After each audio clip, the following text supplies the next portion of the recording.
অরবিন্দ কেজরিওয়াল ছিল একজন মুসলিম বিরোধী নেতা, কিন্তু মৌলানা বদরুদ্দিন আজমল সাপোর্ট করেছিল কেজরিওয়ালকে।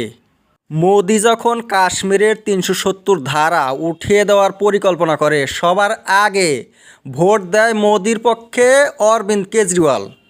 কাশ্মীরকে দুইটা ভাগ করে দিয়েছিল, একটা কাশ্মীর ছিল তাকে দুইটা ভাগ করেছিল, আর একটা রাজ্য থেকে নিচে নামিয়ে কেন্দ্রীয় শাসিত অঞ্চল বানিয়ে দিয়েছিল মোদি সরকার।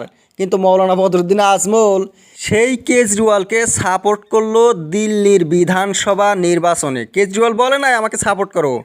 মুখ্যমন্ত্রী হিমন্ত বিশ্ব শর্মা গিয়েছিল দিল্লিতে বিজেপির হয়ে প্রচার করতে, তখন মৌলানা সাহেব ভিডিও রেকর্ডিং করে দিল্লির মানুষকে বলে আপনারা কেজরিওয়ালকে ভোট দেবেন, কেজরিওয়ালকে আবার মুখ্যমন্ত্রী বানাবেন। কিন্তু কেজরিওয়াল অনেক ভোটে হেরে গেল।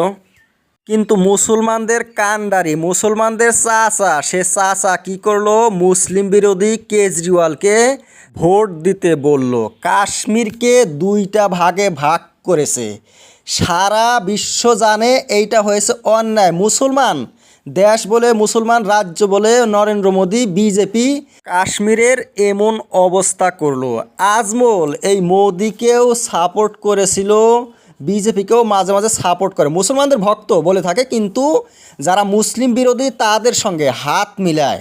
দিল্লিতে কেজরিওয়ালকে সাপোর্ট না করে কংগ্রেসকে সাপোর্ট করতে পারতো, নাইবা চুপ থাকতে পারতো, কে কাকে ভোট দেয় দিক।